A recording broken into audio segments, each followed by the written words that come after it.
Hello and welcome to the McDonald's Hendricks County Sports Show on audiosportsonline.net and XRB Radio, the voice of Hendricks County. Upcoming on this episode, we'll have all kinds of stuff to talk about for the recap of the first week of high school football now that it's complete. We'll also recap some other games from last week's action and look ahead to what's in store for us this Friday. We'll also be joined by Coach Brett Comer of Brownsburg High School. And from there, then it'll be me and Chris breaking down all the action from Hendricks County Athletics on the high school level. The McDonald's Hendricks County Sports Show is brought to you by your local Avon or Brownsburg McDonald's. You can stop in any Brownsburg or Avon McDonald's and try one of their $2 tasty specials, the jalapeno burger or triple cheeseburger. McDonald's is a proud supporter of Avon and Brownsburg Athletics and is proud to host the McDonald's Hendricks County Sports Show, taped Wednesday nights on location and aired Friday nights before football on xrbradio.com and 1610 a.m. McDonald's has two locations in Brownsburg and Avon. In Brownsburg, they are located at the corner of Main and Odell, next to Marsh, and just off of Green Street, next to Interstate 74. In Avon, you can find them at the corner of 267 and 36, next to Kroger, or on Rockville Road, next to Meyer.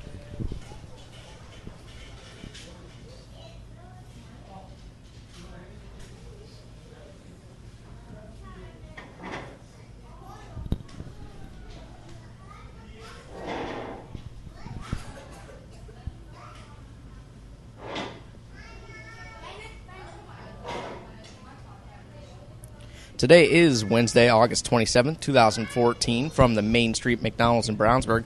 This is the Hendricks County Sports Show. I'm your host, J.P. Sinclair, and I'm joined by Brownsburg head football coach Brett Comer. How are you doing tonight, Coach? Very well. Thanks. How are you? I'm doing pretty good. It's my first time meeting you. I'm looking forward to actually talking to you a little bit. I don't know that much about you, but I do know a couple things. All right. I know you're a member of the back-to-back state title teams back in 84-85, back when Coach Mike Goten was in charge of things. I've never been a part of something like that, something that special. Can you tell us a little bit more about that and how that felt to you? Well, first of all, we need to mention that this is the 30th year since the 84 state title, so it's been a while, and remembering it all would be impossible. I was a young kid the first year as a sophomore, and then as a junior the next year. It was a great experience. I mean, that's about the only way to wrap it up, if you will.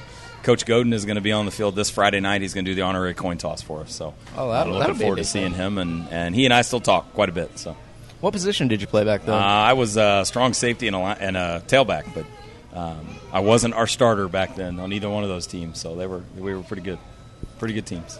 After playing for Brownsburg, you went to Butler. Mm-hmm. Did you and current UND coach Bob Bartolomeo ever run into each other down there? Yeah, Coach Bartolomeo was my position coach when I went to Butler. Okay. So he coached the DBs, and he was the defensive coordinator. And then now he's at UND. So and I give him a hard time that he's a Butler guy. What's he doing at UND? Because that used to be a huge rivalry, and the top dog game was played every year. My son, completely two different divisions. Yeah, it's not even close. Yeah, my son actually finished his collegiate career playing for Bart at UND as well, just a few years ago. So after playing at Butler, you came back and you coached middle school football, correct? Yeah, exactly. After it was my junior year in college is when I started coaching. So I played as a freshman and sophomore at Butler. I coached middle school for 3 years for Coach Godin while I was finishing my undergrad. I went and worked at Lebanon for a year as a varsity assistant, and then volunteered for Coach Godin for a year, and then was a head freshman coach for one year, and then was an assistant for a number of years before I took over. And you took over the reins back in 2006, is that correct? Yeah, 2006. Yeah, this is our 9th year as a coaching staff together, so yes. And I know that you like to refer to yourself as a player's coach. Can you tell us a little bit more about what that exactly means? It's just trying to relate to the kids, and obviously that gets harder and harder every year because I get older and older and the kids stay the same age. But, yeah, that was the way I described myself in my interview. And I've always been that way, that I'm an emotional guy, good or bad. I'm going to be loud, and I'm going to be the loudest guy when you make a mistake. But I'm also going to be the loudest guy when you do something well, and we're going to have fun doing it. And that nowadays, that's what you have to do. You got to figure out how to have some fun playing, because it's a lot of work. It's not easy. It's a lot easier to not play football than it is to play football, and it's not very easy to be good. That is true. Bottom line. I can attest to that from true speaking. I tried out for the freshman team and coming in from middle school into my high school, and after that, it wasn't for me. It wasn't for me. World. Yep. All these kids haven't played Pee Wee. They knew what they were doing. I had no clue what I was doing. Yep. But let's get right into some gridiron talk with your team. Last year, your squad went 3-7. Yep. With the sectional loss to Pike. You had the opportunity to avenge that during this week's opener, but ended up losing 19-59. Despite the loss, though, there were some positives to take away from this game. Yeah, absolutely. I just actually stood and talked to our superintendent for a little while at the middle school volleyball, East-West volleyball game, and we talked about that very thing. And he asked me what my feeling was. And my feeling was when we got on the field, we had a completely different attitude about it. And for the past 9 months, we've said nothing but beat Pike, we will beat Pike, etc. And we didn't. So now you got to figure out how you get back to it and you get the kids back. We gave up 2 scores early, but then we stuck our foot in the ground and made some plays, scored a couple of touchdowns ourselves, had an opportunity at the end of the half to have them. They were in a really bad spot. Unfortunately, we were minus a timeout that we had to burn early. And at halftime, our kids felt good. It was 28-13, and unfortunately, it got away from us. But that kind of thing happens. You got a lot of new kids playing. We have several sophomores that have to play this year based on where we are, and we're going to struggle through that kind of thing and get better and better as we go. I'm glad you mentioned that. This is a young team, even under center. It is a young team, particularly. He was a freshman last year. Hunter Johnson, now a sophomore, had to step in last year for you, and he looks to be on track in his second year. I mean, he did throw for over 123 yards, 2 touchdowns in the opener. He continues to show that development. He will. And he's still learning. How do you, as a coach, help him in that growth? Well, the best thing I did was hired a guy to coach him named Vince Perica. So he's our quarterback coach now, and he's going to tutor Hunter for the next 3 years for us. And everybody talks about that, about how he's rated and all that kind of thing. He's still just a sophomore, and it was his first big game, if you will. It really wasn't because of last year, but it was his first big game as being, as he put it, one of the guys. One of the interviews that he did, they mentioned that he was a freshman last year. He said, I felt strange. I was different than everybody else. Now I'm just one of the guys. So he's much more comfortable in what he's doing, and we've simplified things as much as we can, changed our offense a little bit to fit his skills and the skills of some of our other kids, because we have a little different, a little better wideout crew than we've had in years past. And we got number 24 now, changed his number, Toksak and Rabati behind him, who's already rushed for 2,000 yards. So. Yeah, I'm glad you brought him up because that's where I was going to go next. Yeah. The team got it done on the ground. I mean, led by junior, Akinbadi, as you said, for 105 yards in the score. However, he did have a lot of hits in the backfield. He did have the long rush. How did you feel overall about his performance? Well, his performance was fine. I mean, Tokes, we know what he's going to bring to the table, et cetera. We're going to go as we go up front, and that's the way any team's going to go. And unfortunately, we're young up front. But that's just the bottom line. We are young up front, so we're going to take some lumps. He got hit more in the backfield in that game than he probably has in the past 2 years.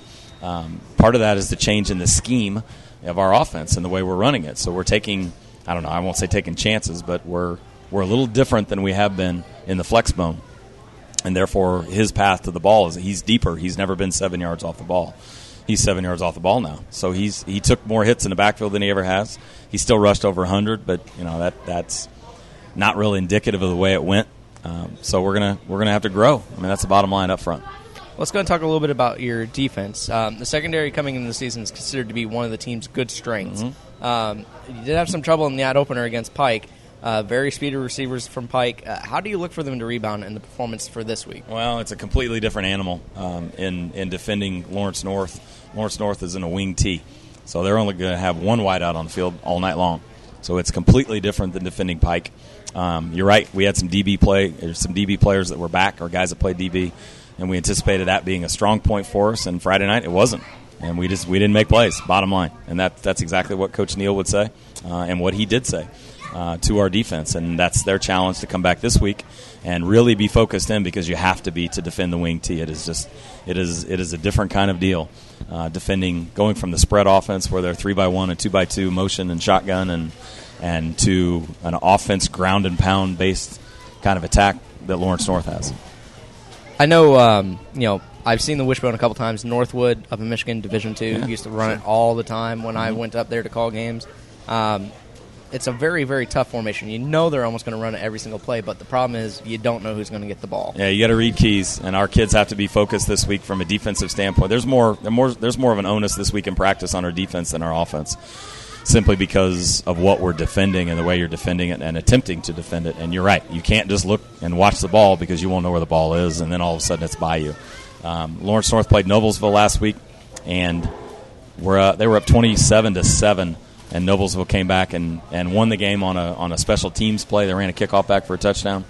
Lawrence North had a 98-yard dive And it sounds that easy, but they hand it off to the wing, and he hands it off to another guy. And if you're not paying attention and reading your key, you don't know where the ball is. So gap coverage, I'm sure, is going to be a very important thing. For your defense You got to read your key and step to your gap, do your job. That's the bottom line. Well, you just talked about it. I mean, up next for this team is Lawrence North. They're coming off that very close loss against the strong Noblesville team, a very strong Noblesville team, in fact. What do you expect for them to bring to the field on Friday? Well, I mean, the way they played Noblesville was they were up, like I said, they were up 27-7 in the third quarter before Noblesville finally made a comeback, and they changed the way they did a few things. So we've watched that game multiple times. We've watched their scrimmage. They scrimmage Fishers, so two teams that we're very, very familiar with. Like I say, the emphasis for Friday night is on our defense and the ability to stop the wing T, because it's not an easy offense to prepare for, especially when you only get 5 days to do it. That's an advantage for them, and that's part of the reason that they run that offense, is because it's difficult to defend and difficult to prepare for. And then again, on the same, in the same note, our offense has to move the ball up and down the field better than we did Friday. Going back to your quarterback, Hunter Johnson, you said you kind of changed up the scheme a little bit offensively to try and make things better for his fit with the team. Right. Try and get that comfort level, which is very important, I'm sure, for a young quarterback like him. What kind of scheme changes have you made up front? Well, I mean, we've and it's no secret now, but we were in the flex bone for 5 years, where we fed our fullback and we ran option football. That's not his forte. That's not what he is.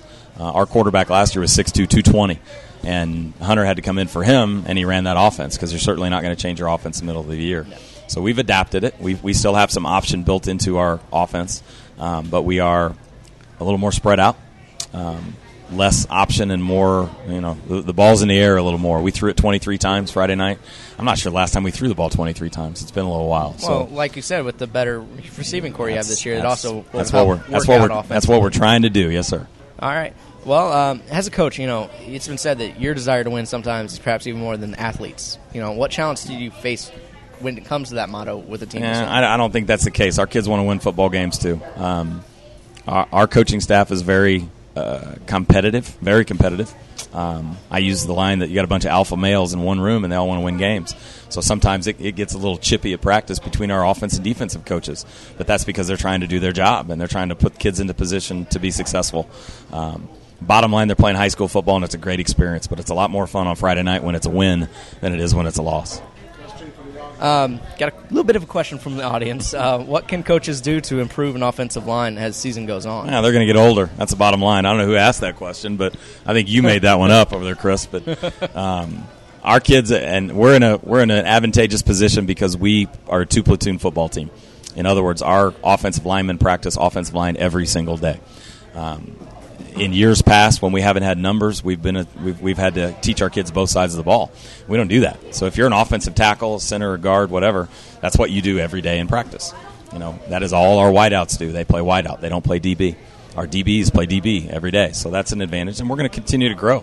And we're, like you said, like Dr. Snap said a few minutes ago when I was talking to him, we're a young football team. We have some young kids playing in some spots, and we have some older kids that haven't been the guy, and they're getting to play now too. So it's their turn. Yeah, it'll take them a little bit to gel, but if they can gel as the season goes on, we're going to continue to grow. Our kids have a great attitude about it.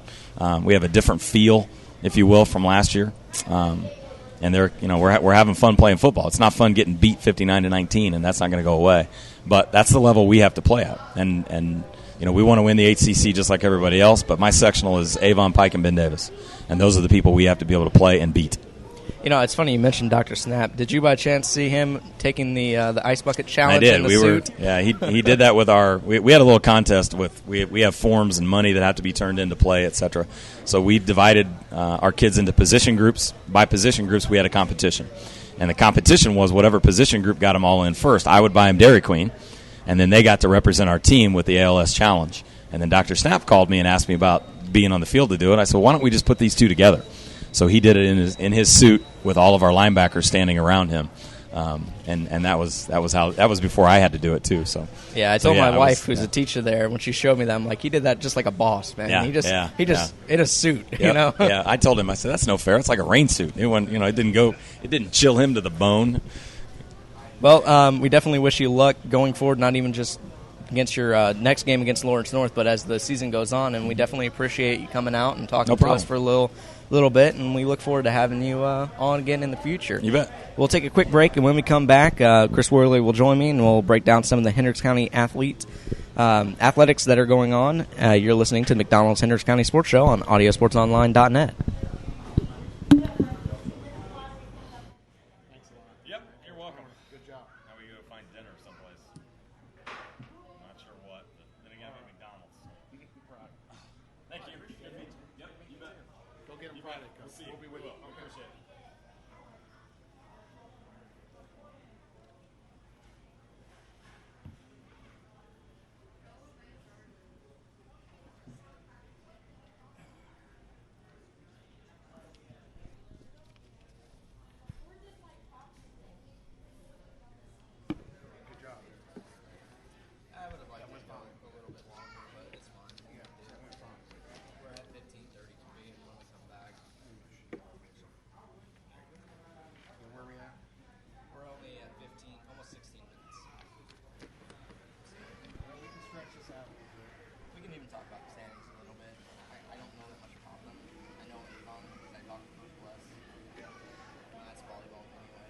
I saw some of Ryan's telecast the game on game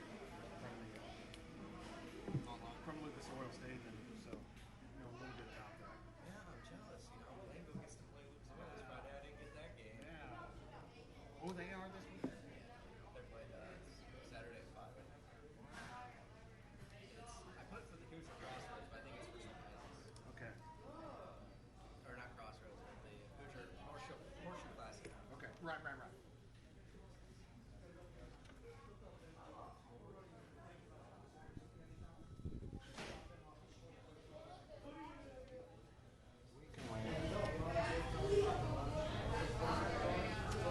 Welcome back. This is the McDonald's Hendricks County Sports Show on audiosportsonline.net, brought to you by your local Brownsburger Avon McDonald's. You can stop in any Brownsburger Avon McDonald's and try one of their $2 tasty specials, the jalapeno burger or the triple cheeseburger. McDonald's is a proud supporter of Avon and Brownsburg athletics and is proud to host the McDonald's Hendricks County Sports Show, taped Wednesday nights on location and aired Friday nights before football on xrbradio.com, 1610 a.m. McDonald's has 2 locations in Brownsburg and Avon. In Brownsburg, they are located at the corner of Main and Odell next to Marsh, and just off of Green Street next to Interstate 74. In Avon, you can find them at the corner of 267 and 36 next to Kroger, or the Rockville Road location in Meyer, where we'll be next week. So, like I said, we're joined now by Chris Worley, my co-host, if you will, on the show. It's good to see you again, Chris. Yeah, good to be here. Thanks for McDonald's having us again.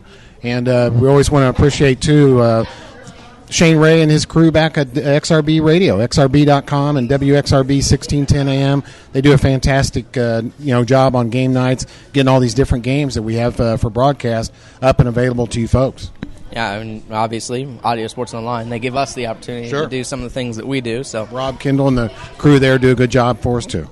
Well, let's go ahead and take a look at some of the results from around Hendricks County Fall Sports, and that's pretty much the one of the things we really like to do on the show, and we're going to start with Brownsburg.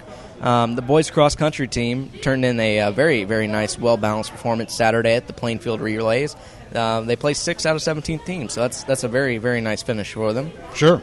The Bulldogs' top finishers, 7th overall, were Seth Webster and Harry Sathamurthy, followed by the pair of Elijah Wagner and Marcus Furick. So, obviously, good job to those boys for placing 16th out of 17th. That's a very nice mark. That is. And, they also have another big event coming up on September 2nd, the Hendricks County Invitational.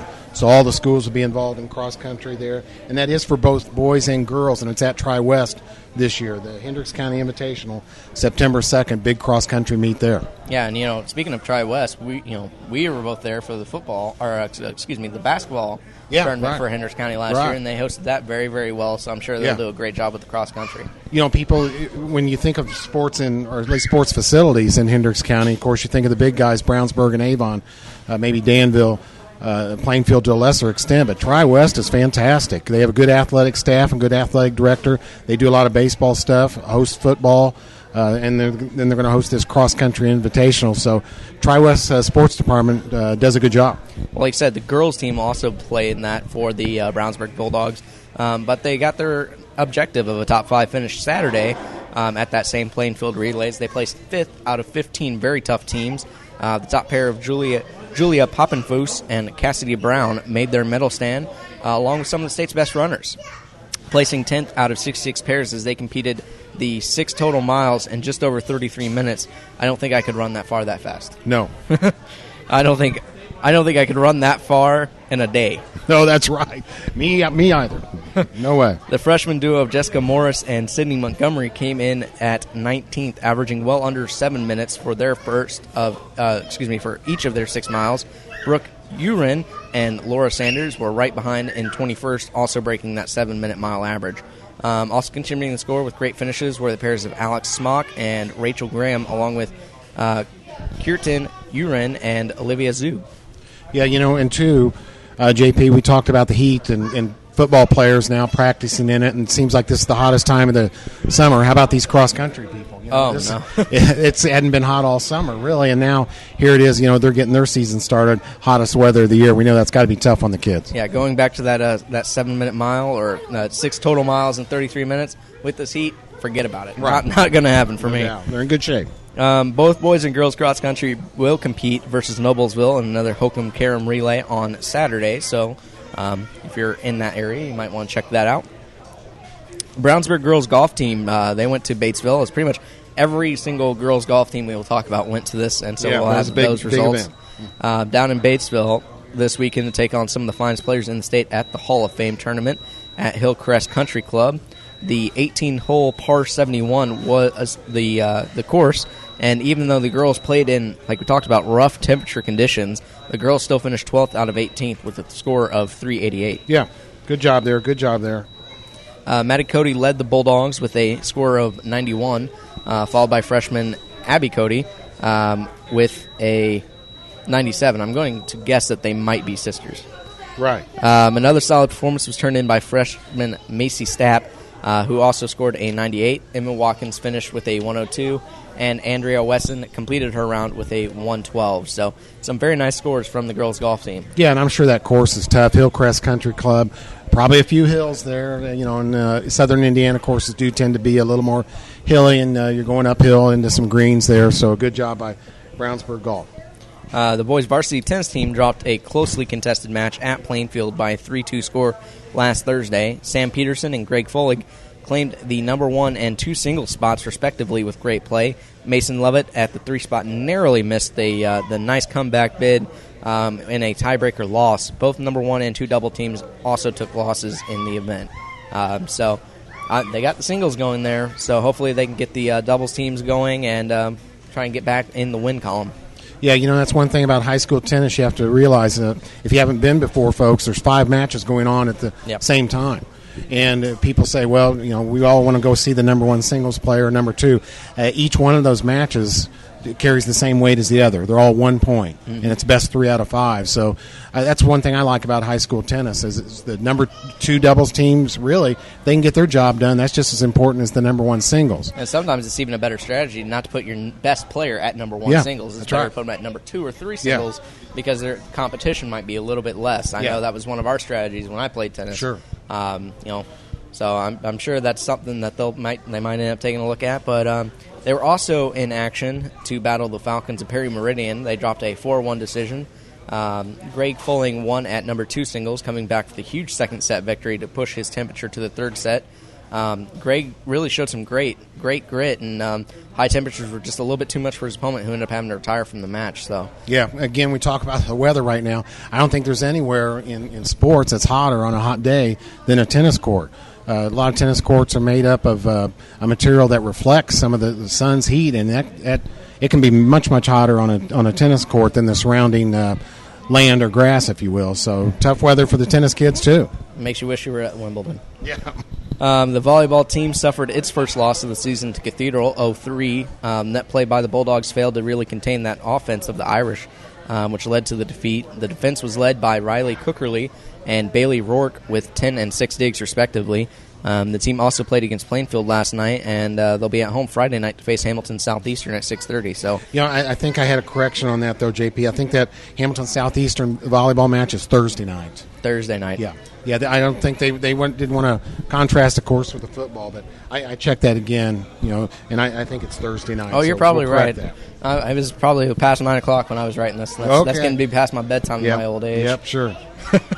The boys varsity soccer team, they opened for Brownsburg. They opened their season with a tough 0-1 loss to Pike. So not a very good week for Brownsburg Bulldog teams against Pike. The match was called early due to lightning. So besides the hot weather we've also had thunderstorms that have been in the area pretty much all week long. Yes, that's right.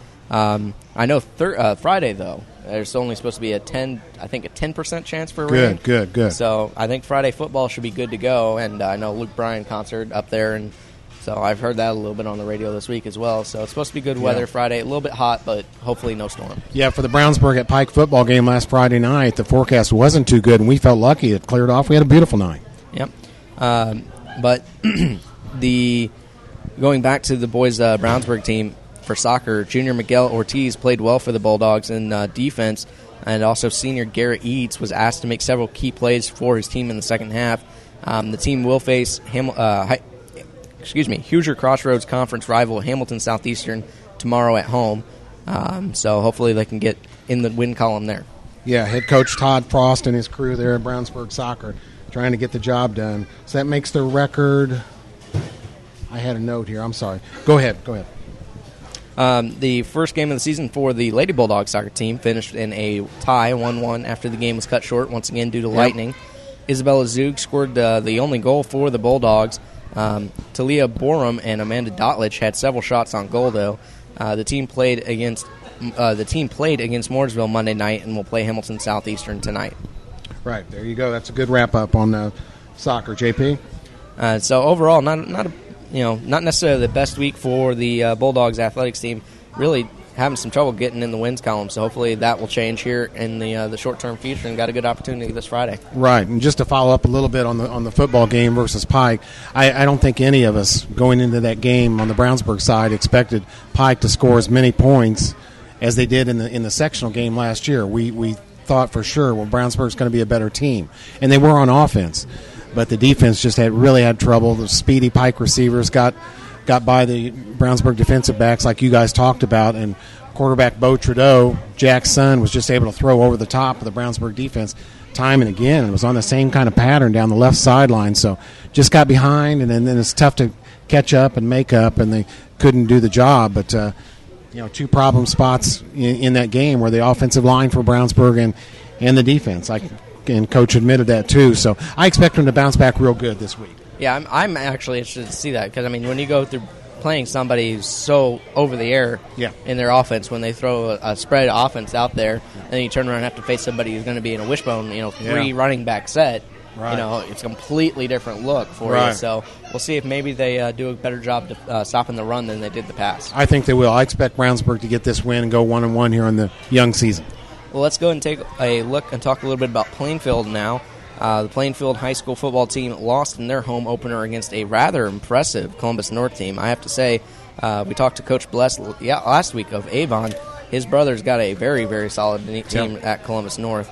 Plainfield did draw first blood in the matchup, but then they allowed 28 unanswered points. The Columbus North Bulldogs were unwavering in their rushing attack, and they just dominated the line of scrimmage for much of the game. Plainfield will look to rebound in the Horseshoe Classic at Lucas Oil Stadium against Danville on Saturday at 5:20. Yeah, that game on Saturday, that's going to be fun for a lot of people in Hendricks County. Plainfield versus Danville. There's a rivalry there, and they'll have fun down there. That'll be a good crowd. I like that start time. If I was going to the game, or I like that. It's not later at night, so that's going to be a fun game. Down at Lucas Oil at 5:30. Plainfield looking to rebound a little bit. What'd you see out of their offense, JP, in that game? Offensively, they were okay. It was like Brownsburg in a lot of ways. It's a very, very young team. They've only got 2 to 3 seniors on either side of the ball, and particularly they have a young quarterback.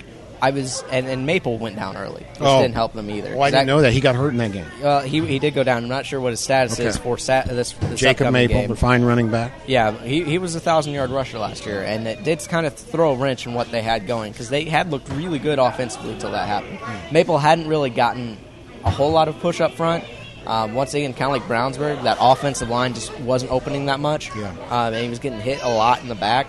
And give credit to Columbus North. They were very, very stout up front defensively. But I was really impressed a little bit with their quarterback play. It was a lot better from last year. Defensively, it was hit or miss. A lot of unanswered points. They gave up a lot of they did good against the pass.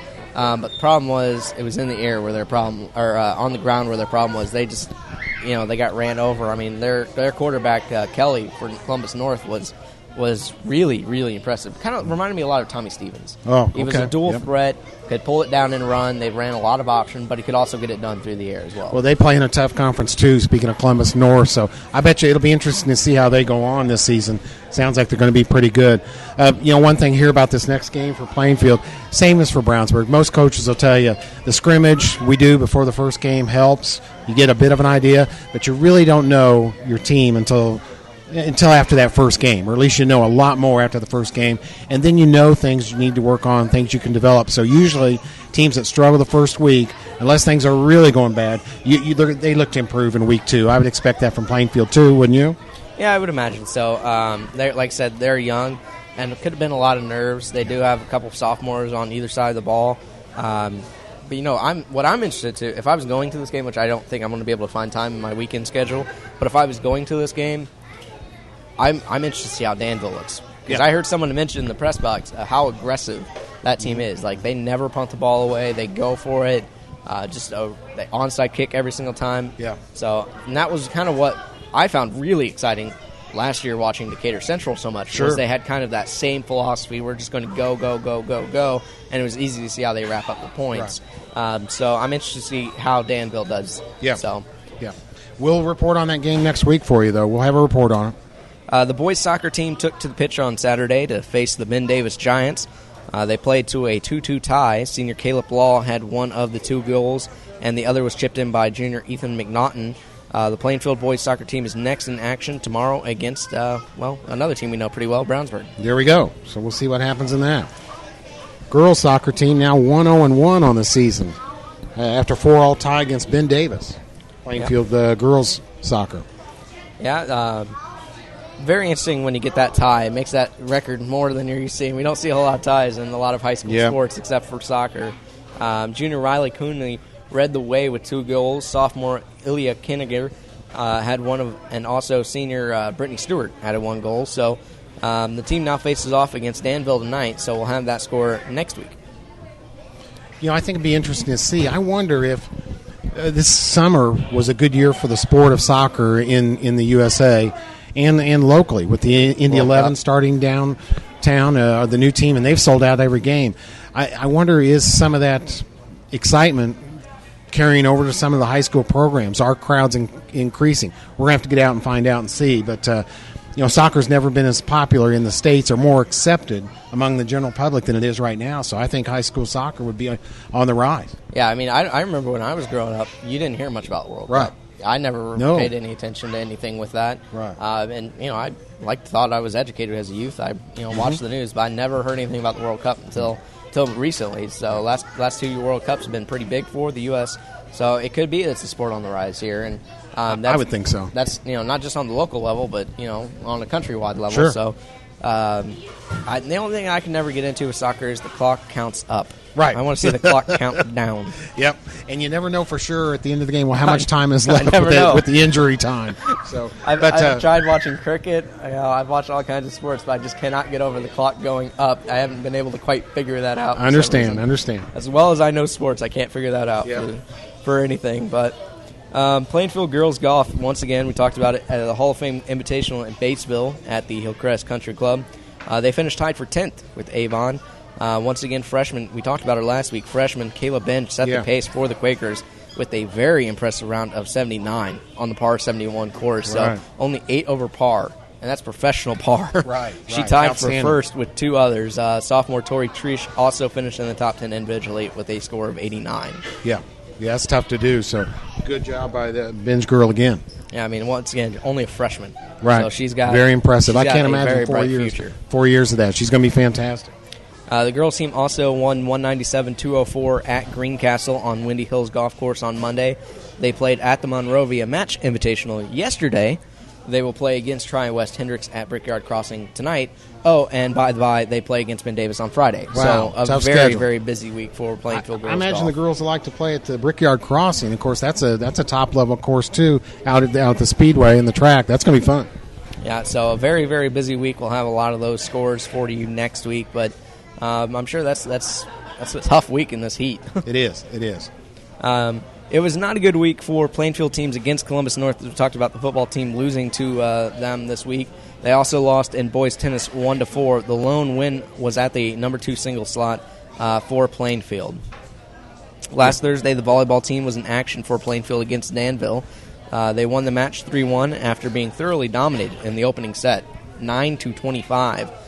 That was the only set that they lost, but they rallied in a big way to win the remaining sets. Senior Anna Phillip led the attack with 14 kills.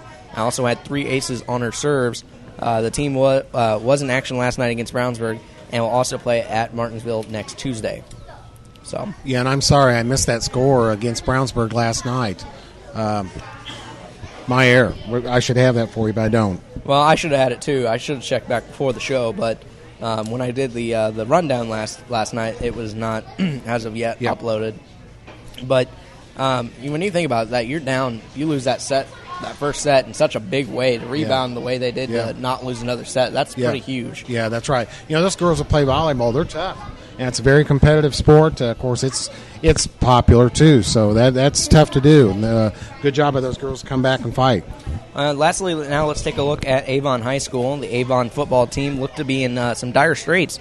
They trailed Lawrence North team 7-23 at the half, but they only allowed 8 more points the rest of the way while getting their offense on track to win a very impressive 38-31 win on their home opener. So very, very nice rebound for that Avon football team. Yeah, tremendous win there. When it certainly did not look like they would win that game, but Brandon Peters, the junior quarterback now, did a fantastic job. But that Avon defense, coaches went in at halftime, made an adjustment.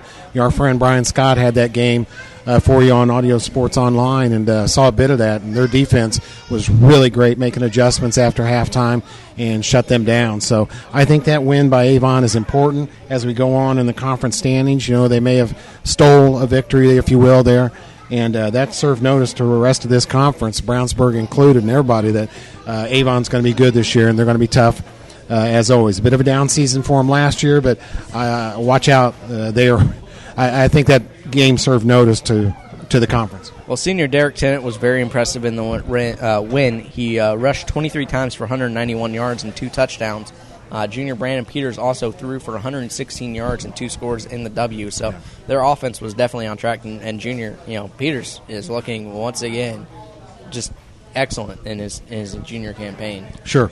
Of course, the Avon has the big game this week against Ben Davis. A lot of Central Indiana attention will be on that. But when we're at Avon next week, we'll have to get Coach Bless in on a little bit of a review on this game. Of course, he's going to be wanting to talk about the Ben Davis game, their most recent game. But we need him to get to comment on this big comeback win and that first win to get them to 1-0. Yeah, we only go back and forth every other week. We got Avon one week, then Brownsburg next. So we got 2 weeks we can actually talk to them following up next week when we talk to Coach Bless or Avon. As we talked about, they'll face off against a perennial tough Ben Davis football team on Friday at home. Well, Ben Davis should be number 1 in the state. And, they looked the part their first week. They won big. So good luck. I know. Now, that's at Avon, right? That's at Avon. I believe like 4 or 5 of Avon's first games are at home. Okay, well, they're going to have a big crowd for that. Brian Scott, I know, is working that game. And I'm going to be at Brownsburg, but I hope I don't call in sick. You'll have your eye on it. Sneak over there, because that's definitely the big game here in Central Indiana. That's going to be awesome. There's another big conference game that night, though. Fishers has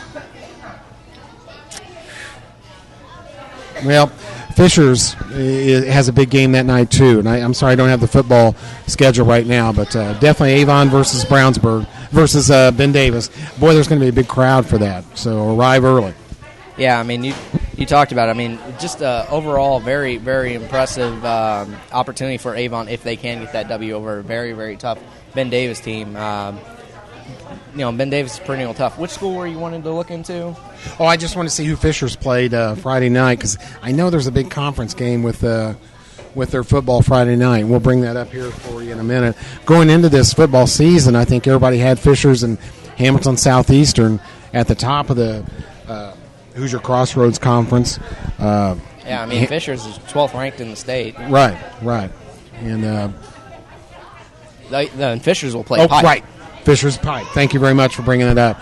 But, so that'd be very interesting to me. Both those are good, athletic, quick squads. So that's a big Friday night game, Fisher's and Pike. Yeah, I mean, Fisher's got their games. They're on the right track. They won their opener against North Central 32-20. So we'll get into a little bit of the HCC sure. and their standings here in a little bit. Let's go ahead and talk a little bit more about Avon High School and their athletics.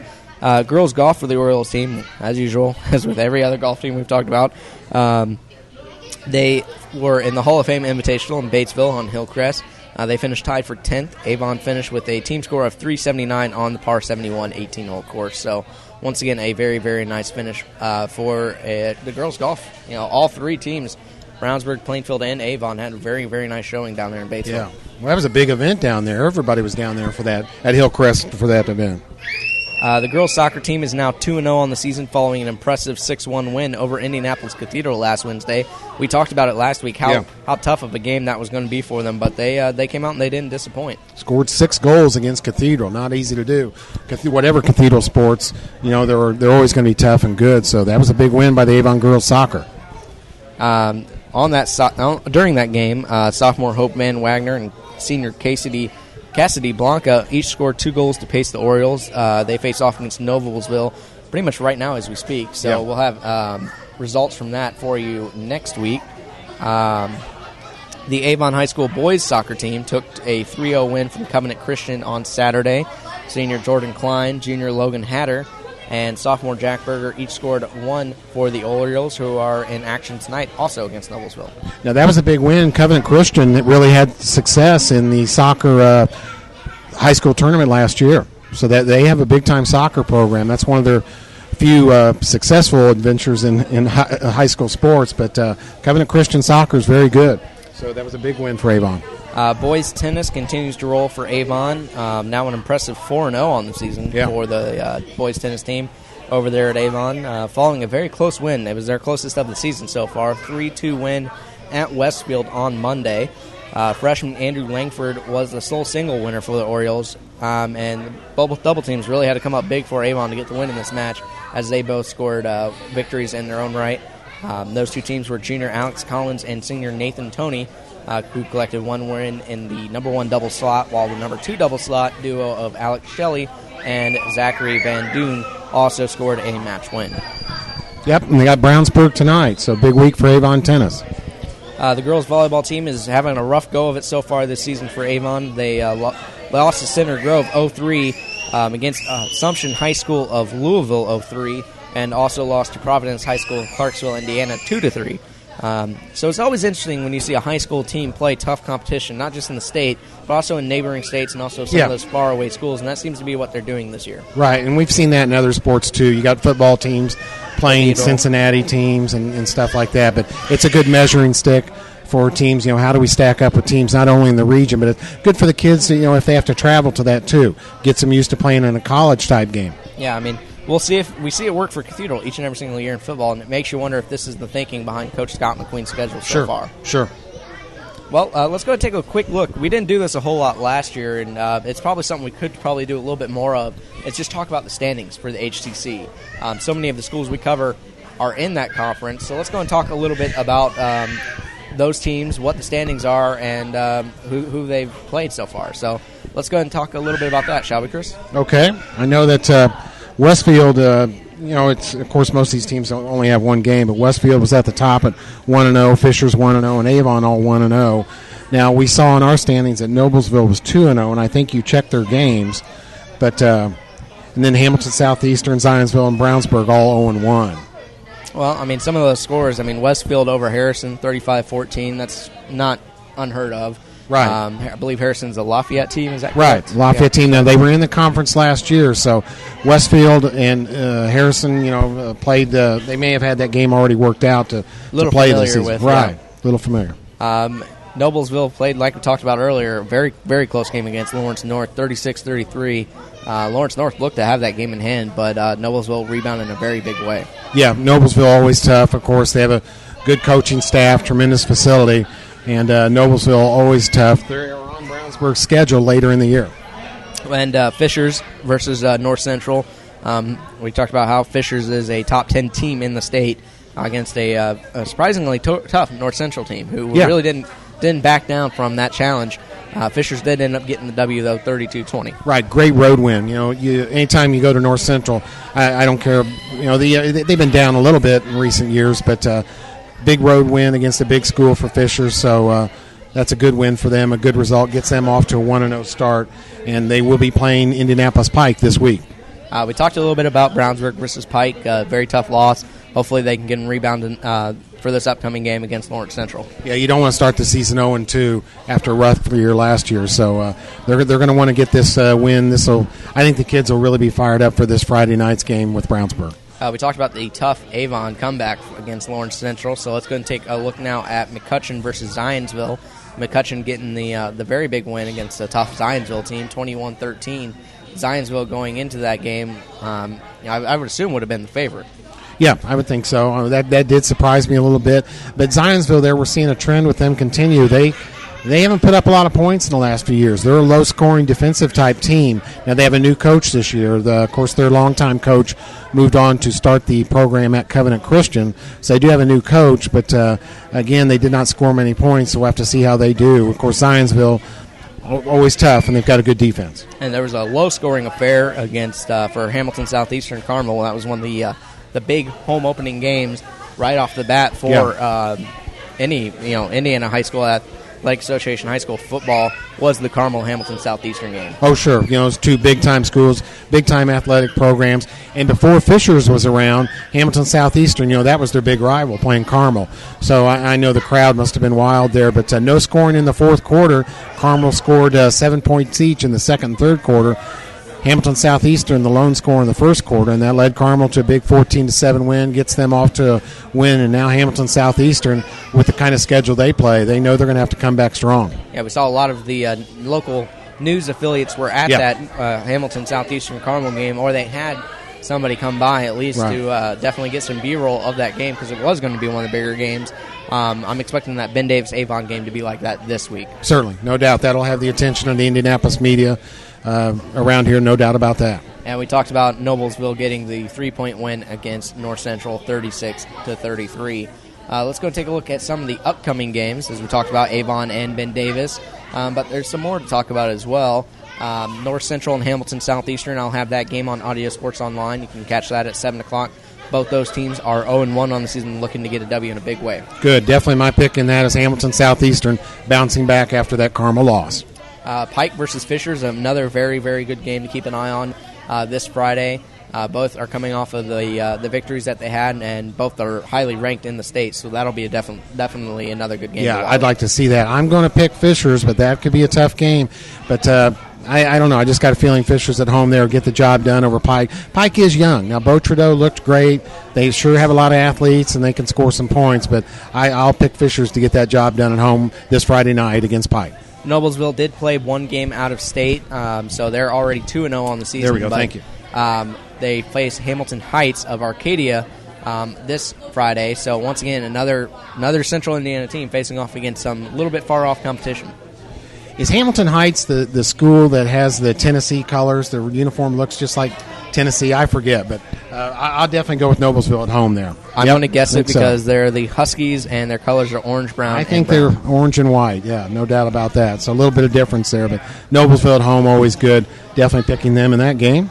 And then, of course, we talked about Ben Davis or Avon. Let's go and take a guess. Which team do you got? Boy, I don't know. I really don't. Okay. I'll let you go first, JP. Okay, let's go back to the Pike game because you said you're going to take Fishers. I'm going to take Pike for that game. Okay.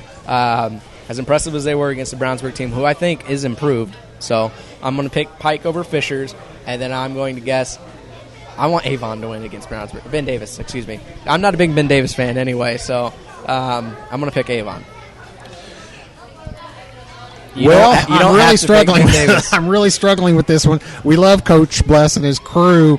I'm going to have to go with Ben Davis, number one in that game. They're fast, athletic, score a lot of points. Yes, Avon defense did some things. Now, if Brandon Peters can come out and Avon gets off to a good start, it keeps them down to halftime, but Ben Davis can explode on you at any time. So I'll take the Ben Davis Giants this Friday against Avon. All right. Well, so far we've each picked two different teams. So Lawrence North Brownsburg. I think that'll be both teams, once again, both got losses in their first week looking to rebound.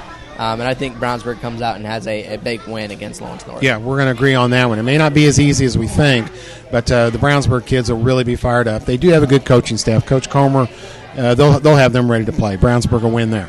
Zionsville will have a tough test on the road against Lebanon. Lebanon is 1-0 on the season. Zionsville dropped their opener, so that'll be a very tough contest for Zionsville. Westfield will be in action against Southport. Southport, once again, a very, very tough school. Yeah. I'm going to have to pick Southport in that one. Well, Westfield was fantastic last year. They had a quarterback who could throw the ball all over the field. We saw their talented receivers. I haven't looked at their team yet this year. I don't know how many people they graduated from that fine team from last year, but Westfield at home and the Shamrocks, really tough. They're getting ready to build a new stadium and a new facility up there, which they certainly need. They have a big crowd, and that's a big-time program now, so definitely Westfield Shamrocks at home, really tough. All right, well, I've got Pike, Avon, and Southport. You've got Ben Davis, Fishers, and Westfield. So those are the three we're going to disagree on. We'll see who's right next week. That'd be something you and I could do throughout the course of the football season. That could be a lot of fun, and we'll try and add that to the show because that was kind of fun just sitting here doing that. Sure. So, other than that, I think that'll just about do it for the show. You got anything else you want to add, Chris? No, I don't. McDonald's doing a good business here. Sorry if you had trouble hearing us, but the McDonald's here on Main Street in Brownsburg doing a good business, and we're glad for that. We thank them for sponsoring the show. Yeah, let's go ahead and do another quick shout-out for them. You can the McDonald's Hendricks County Sports Show on AudioSportsOnline.net is brought to you by your local Brownsburg or Avon McDonald's. You can stop in any Brownsburg or Avon McDonald's and try one of their $2 tasty specials, jalapeno burger or the triple cheeseburger. McDonald's is a proud supporter of Avon and Brownsburg athletics and is proud to host the McDonald's Hendricks County Sports Show, taped Wednesday nights on location and aired Friday nights before football on xrbradio.com, 1610 a.m. McDonald's has two locations in Brownsburg and Avon. In Brownsburg, they are located at the corner of Main Street and Odell next to March, which is where we are currently at, and just off of Green Street next to Interstate 74. In Avon, you can find them at the corner of 267 and 36 next to Kroger, or on Rockville Road next to Meyer. Well, that'll just about do it for the show. It's been a great second show here for us. The McDonald's Hendricks County Sports Show is written by me, JP Sinclair, and produced and distributed by AudioSportsOnline.net. Some of the music provided tonight from Mevio's Music Alley. You can check them out at music.mevio.com. Special thanks to Brownsburg football coach Brett Comer for coming out and talking with us. It was very, very nice to talk to him, and glad to have him out, and definitely look forward to talking to him a little bit more in the future. Our next show will be in Avon at the Rockville Road location next to Meyer. We record on location on Wednesday nights, and the show airing on xrbradio.com, 1610 Fridays prior to the football game time. You can send any feedback, or if you have questions or comments you'd like to hear talked about on the show, you can send those to jp.sinclair1988@gmail.com, and you can follow me on Twitter at SinclairJP. Thanks for tuning in. Till next time, I'm JP Sinclair for Chris Worley, hoping you support high school athletics as much as we do.